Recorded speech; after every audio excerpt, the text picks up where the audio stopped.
Good evening, Alexandria Democrats. Yay. It is an enormous honor and privilege to stand before my Democratic committee and ask for your support to follow the great Patsy Ticer to Richmond. When I graduated from college, the first thing I did when I moved to Alexandria was find out where the local Democrats were located. Since that time, I have carried literature, put up signs, and made phone calls for every Democratic campaign this city has seen. I have served on the Democratic committee for this great body. I've worked with many of you for years. I want to take that experience that we've all formed together as a family, and I want to bring it to Richmond.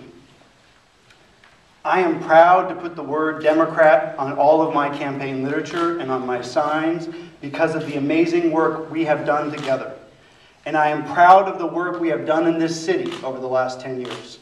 I am proud of the open space we have acquired. I am proud of our fight to clean up the Mirror Power Plant. I am proud of the fact that when I started in public life, our schools were losing students, and now they are bursting at the seams because families are moving back to Alexandria committed to the quality of life we have created.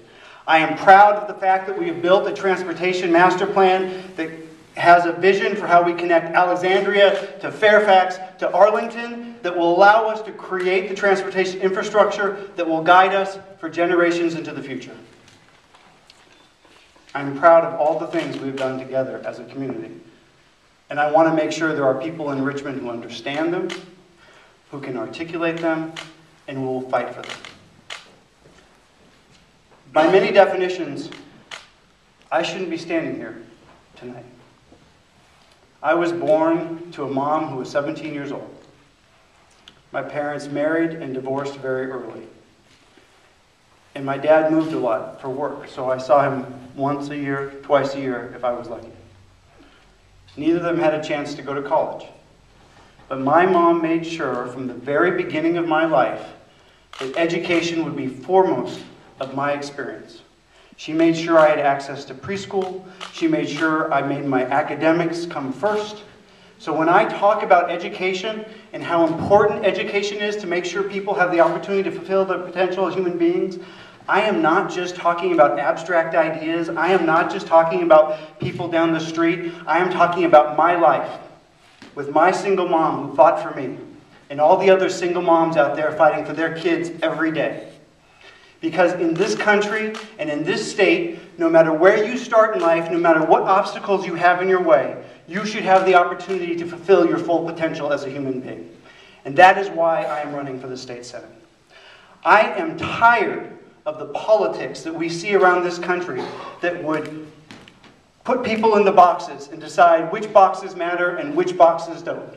The politics that says if you are gay and lesbian, you do not matter, you are the problem. The politics that says if you are an immigrant, you do not matter, you are the problem. The politics that says if you are a member of a union, or you're a police officer, or a teacher, or something else, you are the problem, you do not matter. I repudiate those politics, and I'm running for the state senate to repudiate those politics over and over again in Richmond every time I can be given a chance. You can applaud, I see.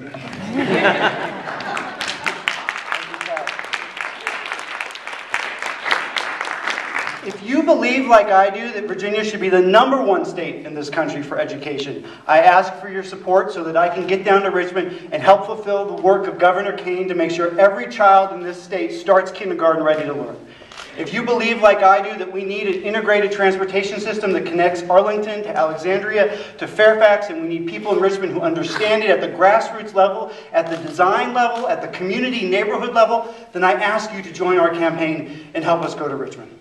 If you believe, like I do, that we need better partnerships between state and local government so that we can clean our environment, so that we can help local governments conserve their energy, and so that they can preserve their open space and their water, then I ask you to join our campaign and help us go to Richmond.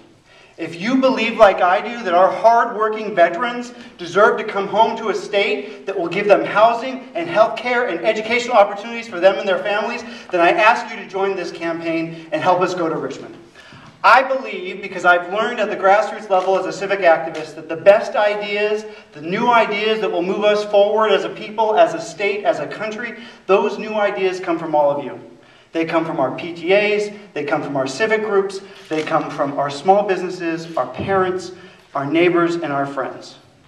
I want to go to Richmond to represent all of you, to make sure you have a seat at that table when we're solving our toughest problems, and to make sure your new ideas, those new ideas that will move us forward, have a seat at the table to carry us into the next generation.